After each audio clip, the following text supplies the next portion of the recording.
Assalamualaikum warahmatullahi wabarakatuh. Waalaikumsalam warahmatullahi wabarakatuh. Yang celakanya lagi, lahirlah budaya jilat menjilat, upeti dan lain sebagainya asal tujuan bisa tercapai.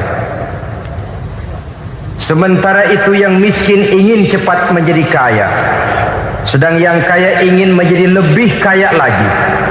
Kalau boleh tidak hanya sekedar dia saja yang kaya, anaknya harus kaya, cucunya tidak boleh miskin dan kere, bahkan cucu daripada cucunya pun harus jadi orang-orang kaya. Ini keinginan yang wajar.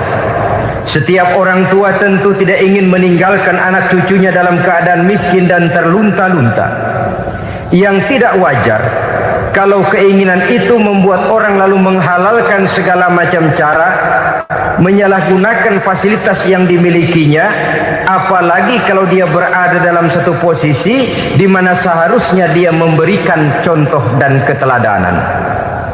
Maka akibatnya timbullah krisis wibawa, yang dari krisis wibawa ini mengendorlah disiplin. Sesungguhnya orang lalai, orang tidak mau berdisiplin karena di mukanya, di matanya, dalam pandangannya tidak ada lagi orang yang dianggapnya berwibawa. Dan wibawa itu hilang oleh karena orang merasa tidak ada keteladanan yang patut dijadikan contoh dalam kehidupannya. Inilah sesuatu yang kurang dirasakan di zaman kita sekarang ini. Bukan kurangnya teori, bukan kurangnya segala macam kaedah dan dalil, tetapi yang kita rasakan sekarang ini kurangnya contoh dan keteladanan dari orang-orang yang seharusnya memberikan contoh dan keteladanan itu.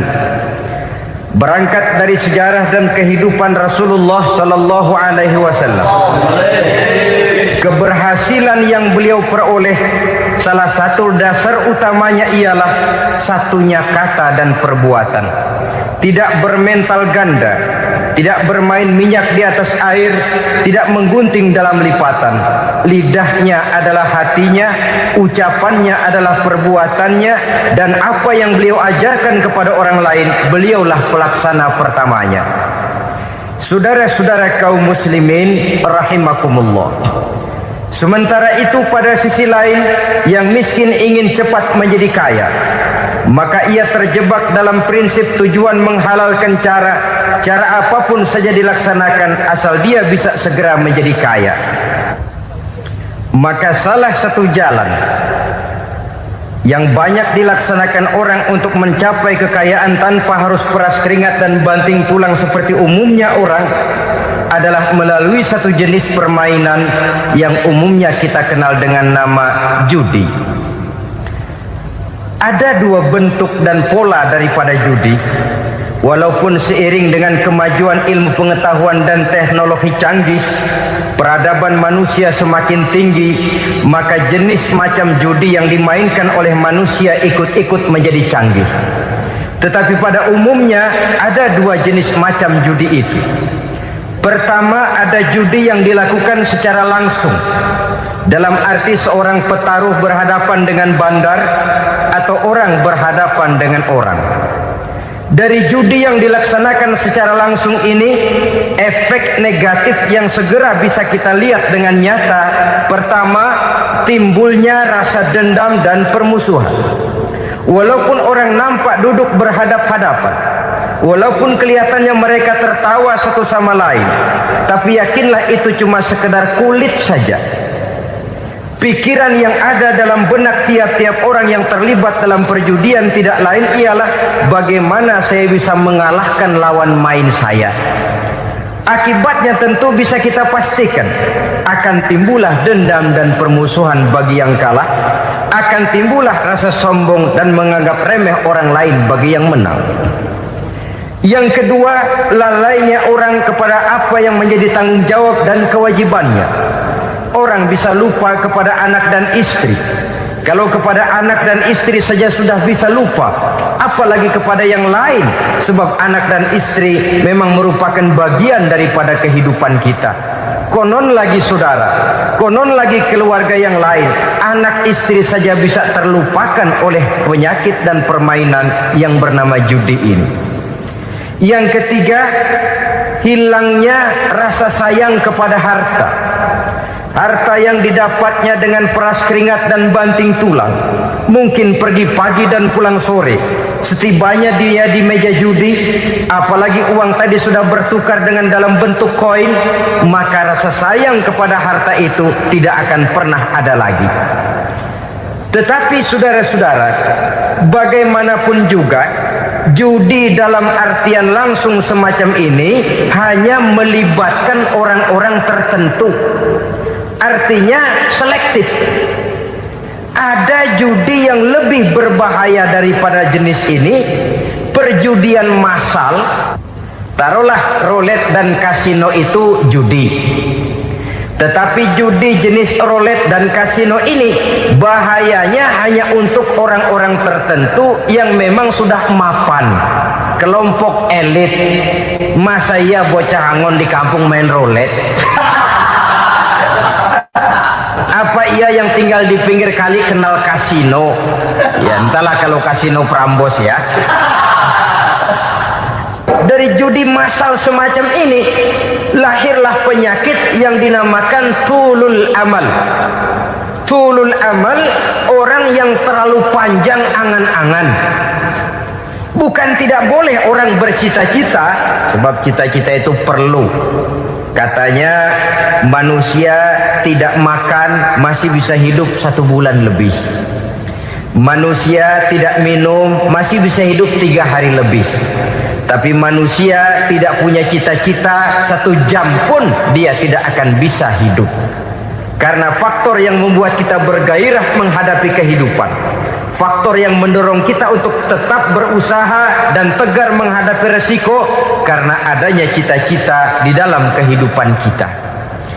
Tetapi cita-cita tanpa direalisir dengan usaha, cita-cita yang tidak berangkat dari kemampuan yang ada, pada akhirnya hanya akan merupakan cita-cita yang mengawang, tidak akan terwujud dalam kenyataan, dan akan membentuk manusia menjadi orang yang tulul amal, panjang angan-angan, terlalu muluk keinginan, tidak berangkat dari kemampuan dan kesanggupan yang ada pada dirinya sendiri.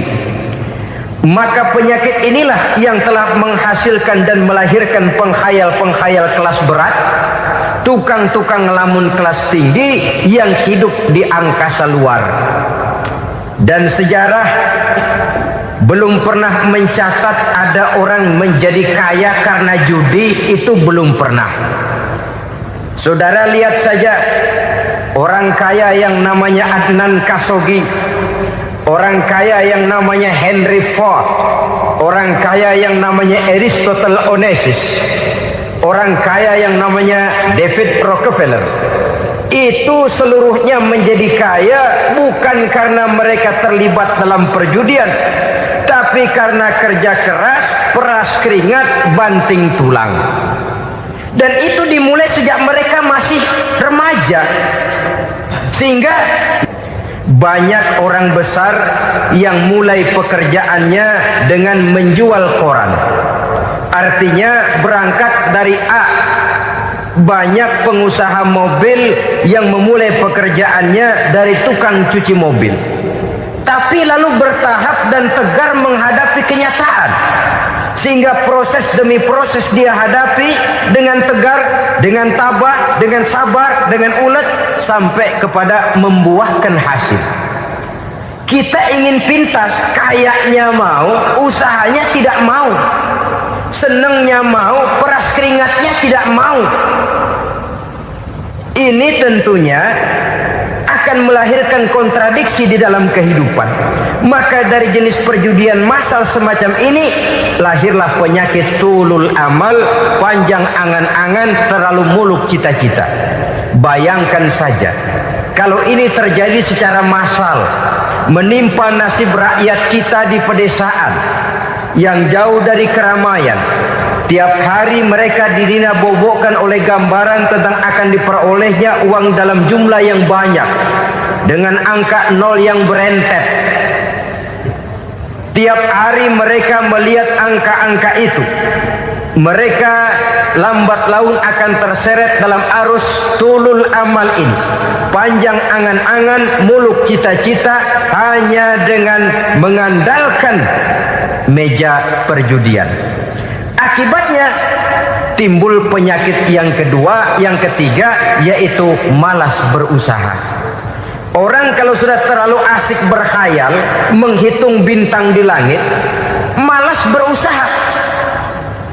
Kalau ada temannya kerja jadi buruh kasar, bawa hasil yang merupakan jeripaya dan peras keringat dia, 1 minggu bergaji 10-15 ribu, diketawain.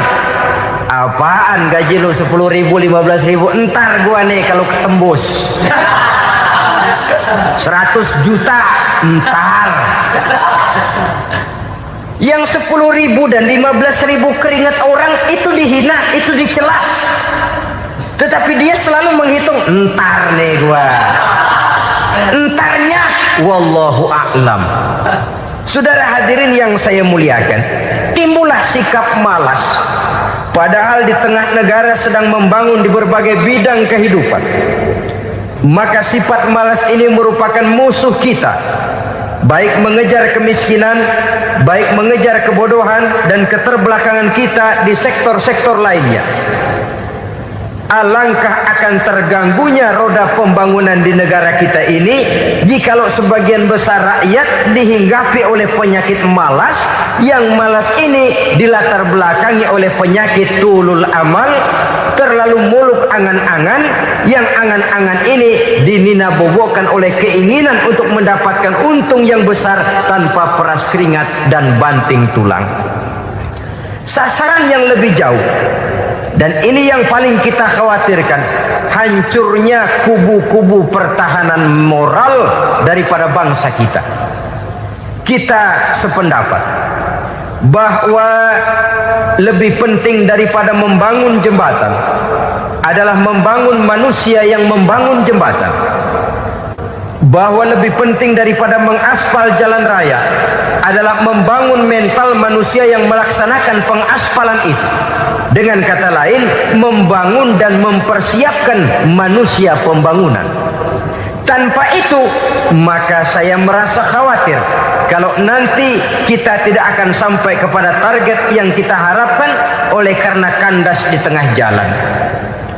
Saudara-saudara kaum muslimin rahimakumullah, Islam sebagai agama yang mengajarkan manusia untuk berusaha dan mengeluarkan segala kemampuan untuk melaksanakan segala usahanya itu, sangat membenci sifat malas, sangat membenci sifat tulul amal atau panjang angan-angan. Dan oleh karena judi melahirkan dua sifat itu, Islam sangat menganjurkan pengikutnya untuk menjauhi segala macam jenis perjudian, baik yang terang-terangan maupun yang dilakukan secara samar-samar, tidak ketara, judi canggih sesuai dengan canggihnya teknologi daripada manusia itu sendiri. Ini adalah penyakit yang meracuni masyarakat manusia dari sejak berpribadi, bertetangga, berumah tangga, sampai kepada berbangsa dan bernegara. Dan kasus-kasus yang timbul sudah cukup banyak, yang tidak mungkin lagi kita katakan hanya sekedar bersifat kasuistis, bersifat kasus-kasus kecil saja. Sebelum riaknya naik ke permukaan, marilah kita membuat benteng untuk masing-masing pribadi muslim memelihara dan menjaga diri, jangan terseret dalam permainan yang bernama judi, apapun bentuknya, bagaimanapun cara dan ragamnya. Karena jelas bahayanya lebih besar daripada manfaatnya. Taruhlah kita barangkali kemarin-marin hanyut dalam arus perjudian, tetapi hendaknya kita bisa mengambil pelajaran bahwa seorang mukmin adalah seorang yang apabila dia melakukan kesalahan, dia segera sadar, dijadikannya pelajaran untuk tidak diulanginya lagi pada masa-masa yang akan datang. Dengan sikap semacam itu, kita tidak lagi akan mengulangi kesalahan-kesalahan lama, dan grafik kehidupan kita dari hari ke hari akan makin menunjukkan hal-hal yang baik dan positif adanya. Saudara-saudara kaum muslimin rahimakumullah, kalau ABRI masuk desa, rakyat beruntung. Kalau jaksa masuk desa, rakyat bahagia. Kalau koran masuk desa, rakyat ikut jadi cerdas. Tapi kalau judi masuk desa, rakyat kiamat. Pembangunan akan terbengkalai, roda perekonomian akan lesu. Karena mestinya orang membelanjakan uang untuk sesuatu yang dia perlukan, akhirnya dia belanjakan untuk sesuatu yang dia tidak perlukan, karena gambaran, khayalan akan mendapat keuntungan yang jauh lebih besar lagi. Padahal istilah orang-orang tua kita dulu, lebih baik makan singkong betulan daripada makan roti ngimpi. Artinya uang yang 1.000-2.000 rupiah itu lebih baik dibelikan beras, dimasak, makan bersama anak dan istri, terasa nikmat dan halalnya, ketimbang beli kertas lalu ngelamun, menghayal, menghitung yang bukan-bukan.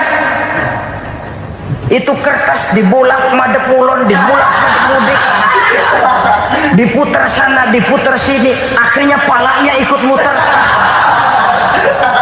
Kira-kira apa yang cocok? Masih belum puas kertas dilihat, orang gila ditanyain. Sudah tahu waras, orang gila yang ditanya. Masih belum puas, nanya orang gila, tidur di kuburan. Allahu Akbar. Padahal di rumahnya tempat tidurnya empuk, anget, nggak ada nyamuk. Kuburan, tidur di kuburan. Dampak-dampak negatif yang semacam ini pada gilirannya mau atau tidak mau akan menyeberang kepada garis akidah, membahayakan dan mengancam nilai-nilai tauhid yang kita miliki. Sudah kertas dibolak-balik, tidak puas, orang gila ditanya. Orang gila ditanya belum maram, tidur di kuburan. Barangkali ada bisikan. Saudara hadirin yang saya muliakan, memang walaupun wahyu sudah berhenti, tapi Allah masih memberikan ilham kepada hamba-hambanya yang dikehendakinya. Tetapi ilham itu bentuknya positif. Kalau saudara pagi-pagi berniat, tahu-tahu datang pikiran nanti malam mau ngaji, itu namanya ilham. Kalau saudara sedang merenung, tahu-tahu datang pikiran, saya mau sedekah, itu namanya ilham, bentuknya positif. Tapi kalau ngelamun, tahu-tahu datang pikiran nomor sekian sekian sekian pasang, itu bukan ilham, itu belis. Saudara hadirin yang saya muliakan, tidak puas tidur di kuburan, cari yang lebih paten lagi, dukun ditanya. Nah, saya ingin menuduhkan persoalan. Apa tidak boleh orang ziarah kubur? Apa tidak boleh orang pergi ke dukun? Ini dalam kaitannya dengan judi, karena ini penyakit yang sudah merajalela, mewabah di kalangan masyarakat kita di lapisan yang bawah ini. Saudara hadirin yang saya muliakan, ziarah kubur bukan saja boleh, malah dianjurkan oleh Nabi. Tetapi ziarah kubur yang dianjurkan oleh Nabi itu dengan tujuan pertama, agar orang ingat kepada mati. Kafa bil mauti wa'izah, kata Nabi. Cukup dengan mengingat mati menjadi pelajaran bagi kamu semua. Maka etikanya diajarkan, kalau saudara ziarah kubur, sampai di depan pintu kubur itu kan, Assalamualaikum ya ahlal kubur wa inna insyaallahu bikum lahikun. Kami satu saat insya Allah pasti akan menyusul kamu. Kalau kamu sekarang berbaring di sini, satu saat kami akan berbaring di sini. Ziarah kubur mengingatkan orang kepada mati. Orang yang ingat kepada mati, gaya hidupnya lain dengan orang yang tidak ingat mati. Nah, orang kalau kalau nggak ingat mati, gaya hidupnya nggak terkontrol. Kalau dia berkuasa, Fir'aun. Itu nggak ingat mati. Kalau dia kaya, Korun. Sudah gambarannya nggak merupakan gambaran-gambaran yang baik. Orang yang ingat mati, dia berkuasa, dia berlaku adil. Satu saat saya akan mati dan ini akan dimintakan pertanggungan jawab. Orang kaya ingat mati, dia akan jadi pemurah. Kenapa? Kalau saya diberikan ilmu, pertanyaan akhirat cuma satu, ilmumu kau amalkan untuk apa? Kalau saya diberikan umur panjang, pertanyaan akhirat cuma satu, umurmu kau habiskan di mana? Tapi jikalau saya diberikan harta, pertanyaan akhirat ada dua, hartamu kau dapat dari mana, kau belanjakan kemana? Depannya ditanya, belakangnya ditanya, dapat dari mana, dibelanjain kemana? Sebab dua-duanya berkaitan dengan kegiatan. Kadang-kadang dapatnya dari jalan yang baik, tapi keluarnya ke tempat yang tidak baik, itu pun tidak betul. Atau dapatnya dari yang tidak baik, tapi dibelanjakan untuk yang baik, itu pun tidak bisa diterima. Oleh karenanya, dengan mengingat mati, gaya hidup seseorang jadi terkontrol karenanya. Yang kedua, dianjurkan kita untuk berziarah kubur itu mendoakan orang-orang yang sudah meninggal. Mal mayyitu fi qabrihi illa kal gharikil mutaghawis, kata Nabi. Orang yang sudah meninggal itu di alam barzakhnya adalah seperti orang yang tenggelam di lautan, menunggu doa dari keluarganya yang masih hidup. Apakah itu anaknya, kemenakannya, cucunya, dan lain sebagainya. Adapun yang kalau kita ziarahi itu kuburnya orang-orang yang kita tahu merupakan orang soleh, orang yang berjiwa bersih, yang kita kenal ketakwaannya kepada Allah Subhanahu wa Ta'ala, tidak ada salahnya kita bertabarruk, asal jangan dengan satu keyakinan bahwa dia secara mandiri bisa mendoakan kita. Dia hanya bisa melakukan itu hanya dengan izin Allah. Nah, umumnya orang kalau sudah ziarah ke kubur-kubur keramat itu Allahnya kelupaan. Itu yang dikhawatirkan merusak dan mengganggu akidah. Sehingga di awal-awal perkembangan Islam, Nabi pernah melarang orang ziarah kubur itu. Ini bisa kita simak dari hadis, kuntu nahaitukum an ziyaratil qabri fazuruha. Dahulu aku pernah melarang kamu untuk ziarah kubur. Adapun sekarang kalau mau ziarah, ziarahlah kamu. Kata-kata dulu aku pernah melarang kamu itu menggambarkan bahwa pada permulaan perkembangan Islam, nilai keimanan para sahabat masih rapuh, masih lemah, masih memerlukan pembinaan. Sehingga kalau mereka sering ke kubur, dikhawatirkan mereka minta kepada kubur. Nah, tetapi tatkala nilai keimanannya sudah mapan, sudah kuat, kata Rasul, fazuruha. Adapun sekarang kalau mau pergi berziarah, ziarahlah kamu.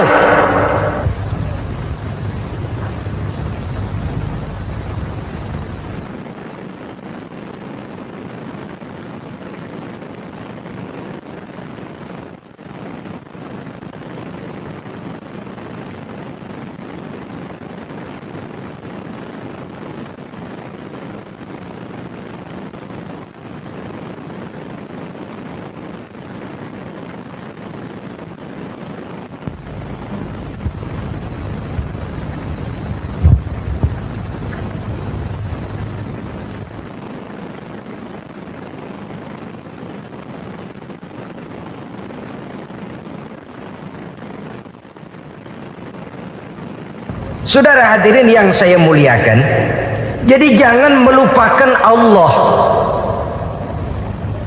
Saya bisa saja berkata, kalau saya misalnya pakai cincin, lalu saya bilang, saya sejak pakai cincin ini, jangan anak gadis, nenek-nenek ngelihat saya lemes.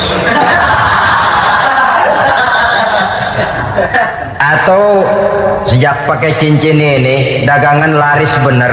Cincin itu yang menggelincirkan akidah. Untuk tidak tergelincir, orang harus tidak melupakan Allah. Dia bisa berkata, alhamdulillah Allah memberikan keistimewaan kepada batu cincin saya. Batu cincinnya tidak apa-apa, Allah yang memberikan keistimewaan. Ini dalam bentuk yang langsung. Dalam bentuk yang tidak langsung kita bisa lihat, misalnya kalau petani ditanya, oh ini bisa panen besar ini rahasianya apa Pak? Oh, pupuk urea. Pupuk urea. Nah, Allah nomor 16. Seorang petani yang baik keimanannya, dia akan berkata, kami bisa panen besar karena izin Allah. Lah kalau pupuknya mah pakai pupuk urea, izin Allahnya dulu, baru kemudian pupuknya nyusul. Jadi sebenarnya bukan cuma pergi ke dukun yang bisa merusak keimanan, pergi ke dokter juga bisa loh merusak keimanan. Kalau berkeyakinan bahwa dokter itulah yang memberikan sembuh, kenapa akidah saudara tidak tergelincir karenanya? Dokter hanya memberikan obat dan resep, sembuh itu datangnya dari Allah.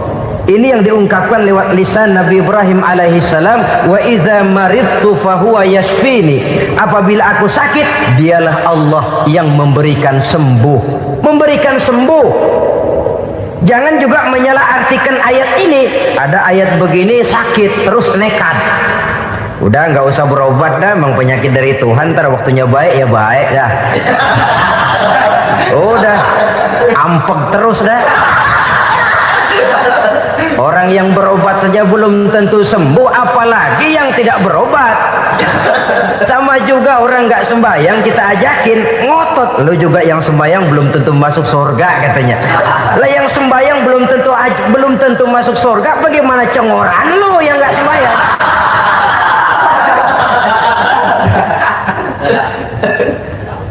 Saudara hadirin yang saya muliakan, kaum muslimin yang berbahagia.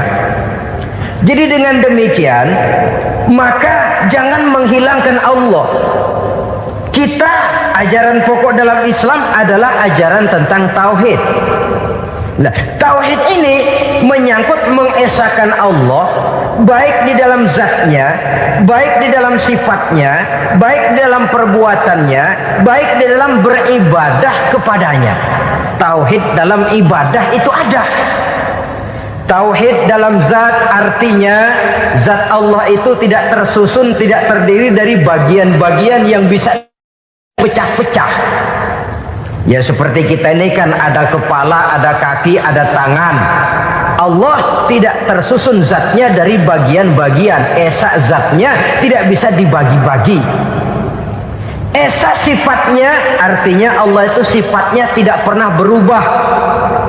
Sejak dahulu sampai sekarang Allah itu cinta kepada orang beriman yang melakukan kebaikan, dan Allah benci kepada orang kufur yang melakukan kejahatan. Mustahil satu saat Allah berubah. Orang kufur yang berbuat kejahatan didemenin, orang mukmin yang berbuat kebaikan dikeselin. Misalnya tahun 2000 Tuhan giliran jengkel sama orang mukmin. Itu mustahil, dia esa di dalam sifatnya. Lain dengan sifat kita manusia. Sifat kita ini kan relatif. Ada saatnya kita senang, lain saat yang kita senang betul kita caci maki. Hari ini kita caci maki, besok kita puji. Lihat teman kaya, habis kita omongin. Boleh jadi dia kaya, kenapa? Dukunnya 36. Begitu kita habis caci maki begitu, dia datang ngasih duit sama kita. Cacian itu bisa berubah menjadi pujian. Lu ya emang bukan main dah. Sifat kita itu relatif, bisa terpengaruh oleh situasi dan kondisi. Saudara hadirin yang saya hormati, kaum muslimin yang berbahagia, Allah juga esa di dalam perbuatannya. Artinya di dalam menciptakan apapun yang akan diciptakan oleh Allah, di dalam melakukan apapun yang akan dilakukan oleh Allah, tidak terikat kepada faktor lain, tidak memerlukan bantuan lain. Dia adalah mutlak. Nah, Kemudian kita mengesahkan Allah dalam zatnya, mengesahkan Allah dalam sifatnya, mengesahkan Allah dalam perbuatannya. Belum tentu berarti kita mengesahkan Allah dalam ibadahnya. Sebab banyak orang yang yakin betul Allah itu esa, teguh dengan pendiriannya. Tuhan lu siapa? Allah. Allah bagaimana? Esa. Bagaimana kalau dua? Kagak. Tiga? Enggak. Mantap. Soal tahlil paten. Tapi dalam ibadah kadang-kadang dia tidak mentauhidkan Allah. Ini makna wa ma umiru illa liya'budullaha mukhlisin. Kami tidak memerintahkan kepadamu kecuali untuk beribadah kepadaku, kata Allah, dengan ikhlas. Beribadah kepada Allah dengan ikhlas itu artinya apa? Beribadah hanya untuk Allah saja. Nah, kalau hanya untuk Allah saja, lalu kita minta berdoa di depan kuburan orang yang soleh, apa syirik? Tidak syirik. Kalau kita berkeyakinan bahwa orang tempat kita memanjatkan doa itu hanya bisa mendoakan kita dengan izin Allah. Dia sendiri tidak punya kekuasaan apa-apa. Tanpa izin Allah dia tidak bisa berbuat apa-apa. Itu tidak menyebabkan orang menjadi syirik. Sama saja dengan kalau saya berkata tadi, alhamdulillah Allah telah memberikan keistimewaan kepada batu cincin saya. Apa salahnya Allah memberikan keistimewaan kepada benda-benda mati? Allah memberikan keistimewaan kepada Hajar Aswad, benda mati. Allah memberikan keistimewaan kepada Masjidil Haram, benda mati. Allah memberikan keistimewaan kepada Ka'bah, benda mati. Orang tawaf keliling Ka'bah, sembahyang di Masjidil Haram, sujud menghadap kepada Ka'bah, apakah jadi syirik? Tidak, kita yang menyembah Ka'bahnya, kita menyembah yang punya Ka'bah itu. Nah, di sini kita lihat bahwa fungsi Ka'bah hanya merupakan wasilah. Tapi kalau Allahnya kita hilangkan, jadilah kita penyembah batu. Hanya saja batu itu berbentuk 4 bernama Ka'bah. Sa'i, orang yang melaksanakan haji, lari-lari antara Safa dan Marwah, amalan apa itu? Seakan-akan kita menghormati bukit-bukit, gunung-gunung. Tapi bukan itu yang kita tuju dalam pelaksanaan sa'i itu. Yang kita tuju adalah ini perintah Allah. Allahnya yang diutamakan. Maka hal semacam ini tidak menyebabkan orang menjadi syirik dan tergelincir dari tauhid. Tapi kalau ziarah kubur dengan niat cari buntutan, nomor yang cocok, ini niatnya saja sudah salah. Nah, kalau berangkat dengan niat yang salah, sampai di sana saya yakin, seyakin-yakinnya amalannya pasti salah. Nah, kubur yang diziarahin bukan kubur orang soleh. Ya mana ada orang soleh ngasih kode buntut. Ada juga orang salah. Orang soleh itu kadang-kadang dia nggak tahu kuburan siapa, nongkrong aja di situ. Memang sulit, saudara-saudara, mental ya, namanya mental. Kalau memang mental sudah mental judi, apa saja bisa dijudiin. Jadi orang nggak perlu sebenarnya pemerintah terlalu gini, nggak usah. Kembali saja kepada mental. Kalau mental memang sudah mental judi, apaan aja bisa dijudiin. Pulang tengah malam nabrak babi, aha, babi yang keluar nih.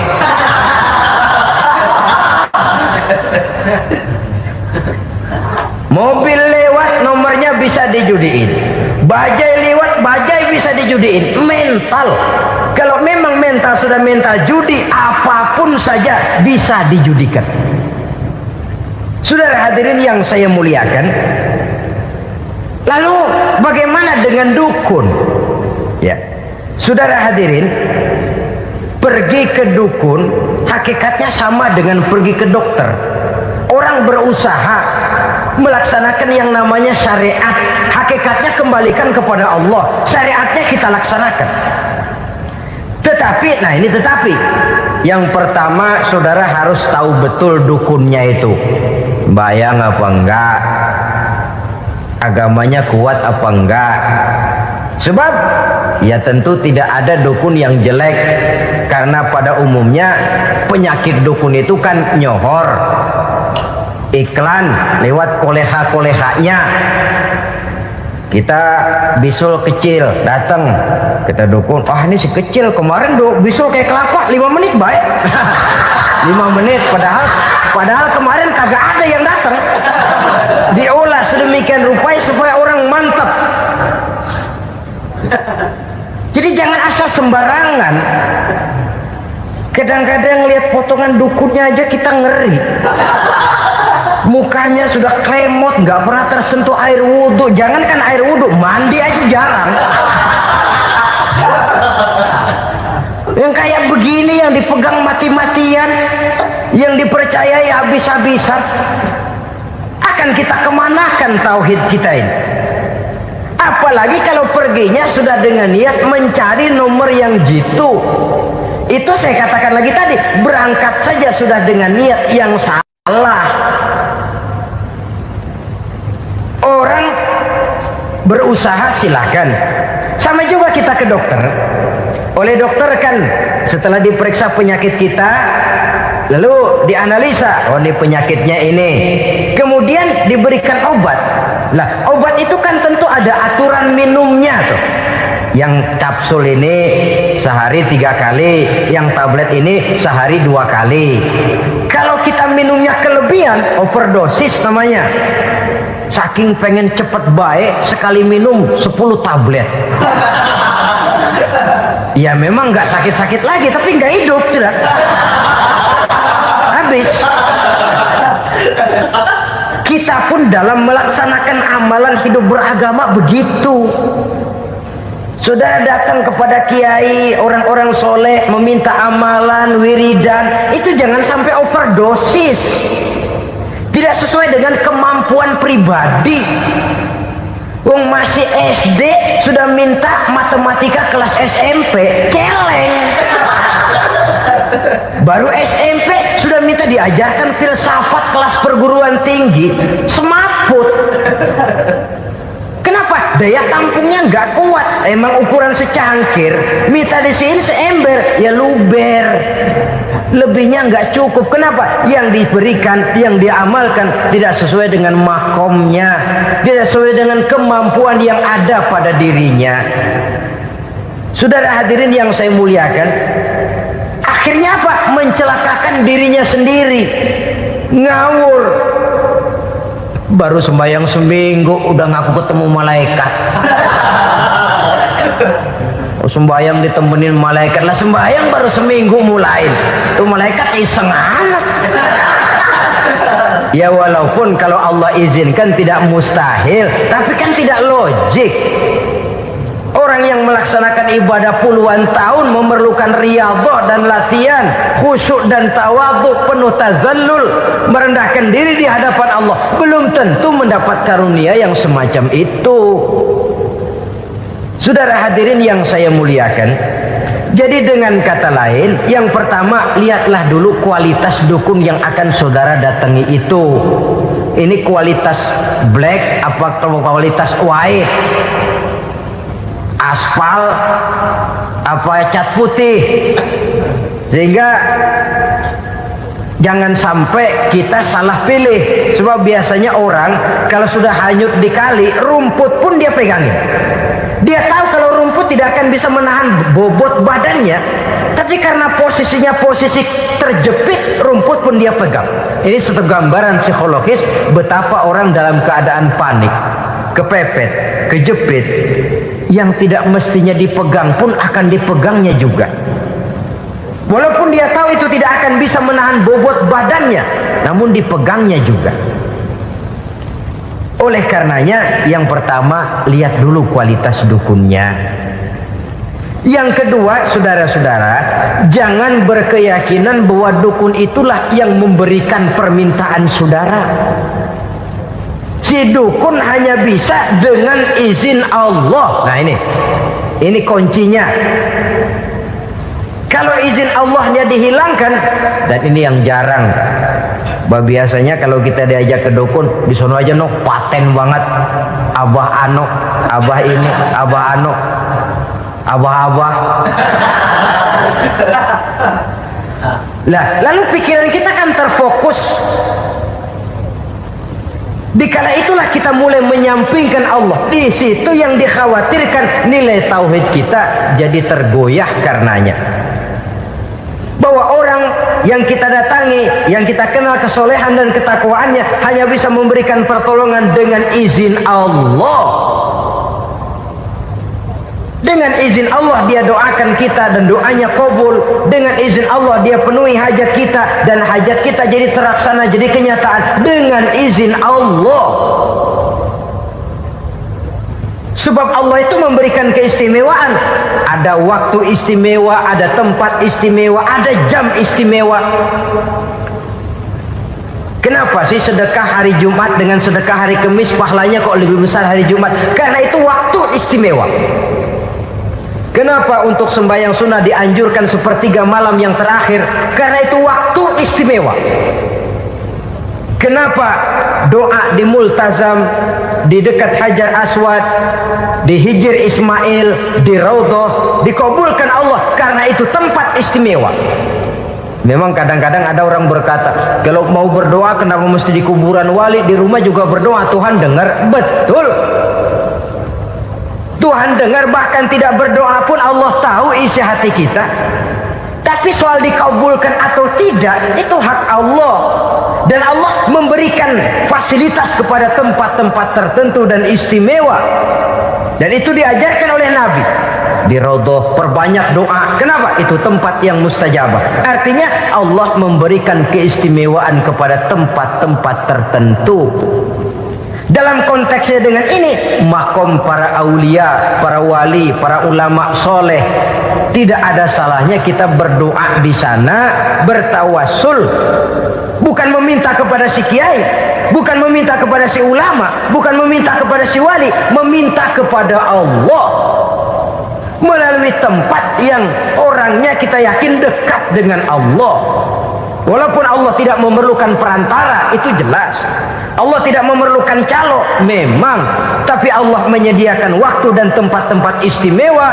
Itu harus kita manfaatkan untuk mendekatkan diri dan berdoa kepadanya.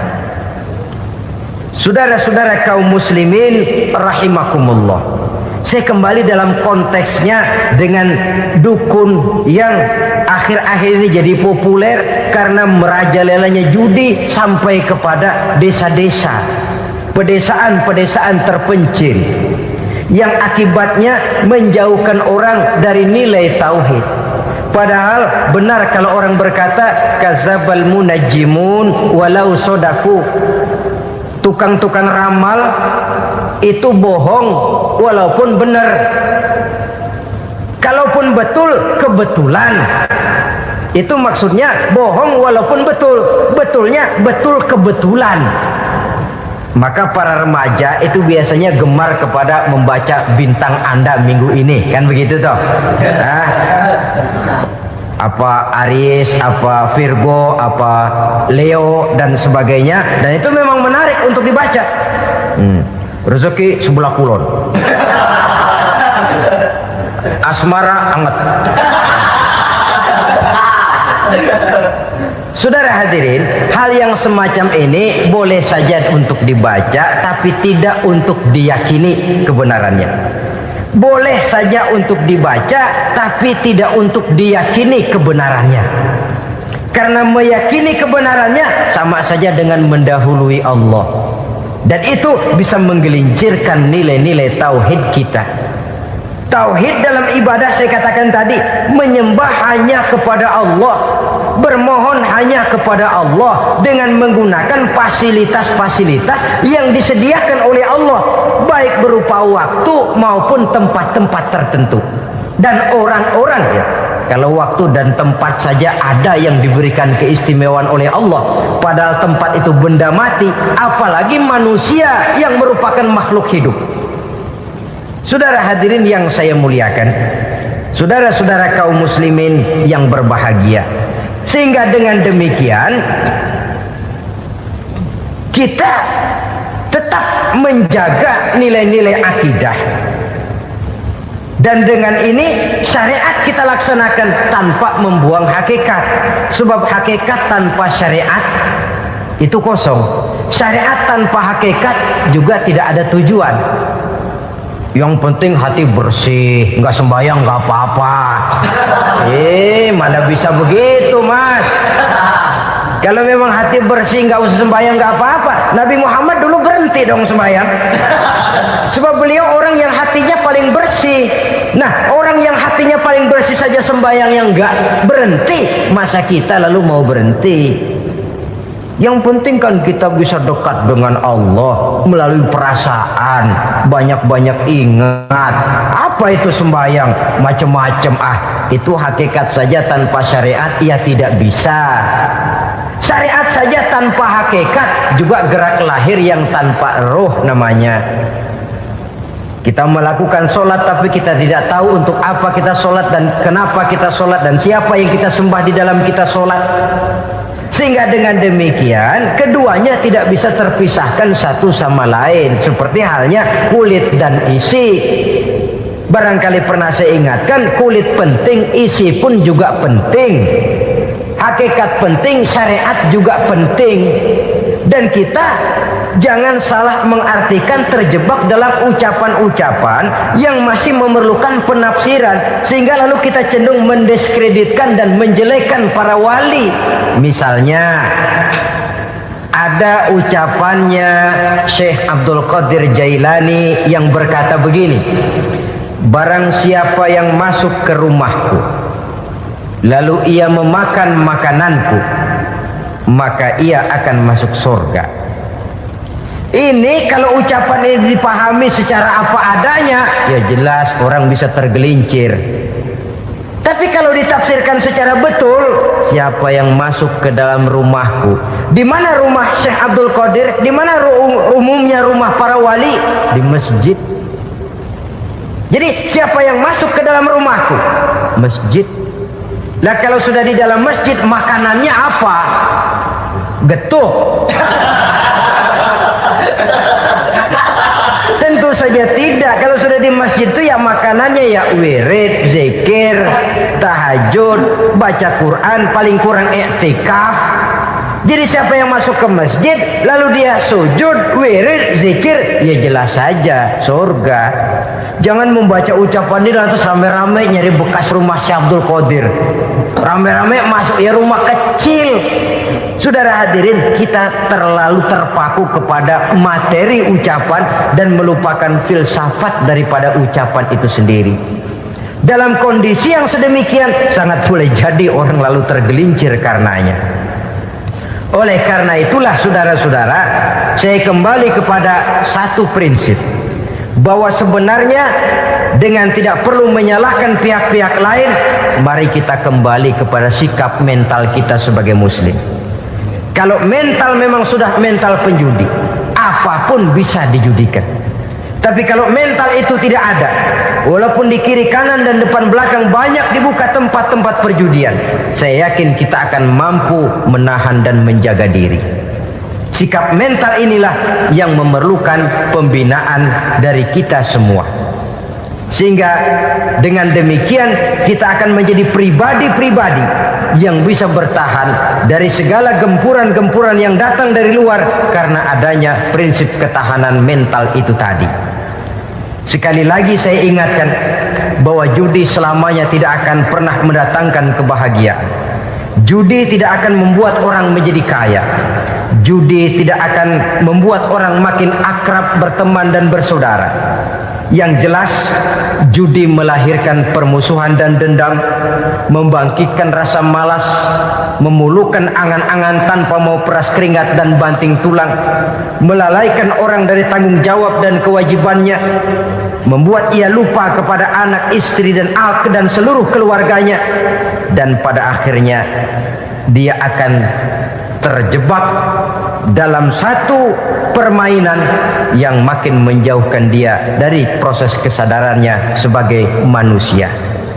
Sebagai uraian penutup, marilah kita renungi firman Allah dalam Al-Baqarah ayat 208. A'udzu billahi minasyaitonir rajim.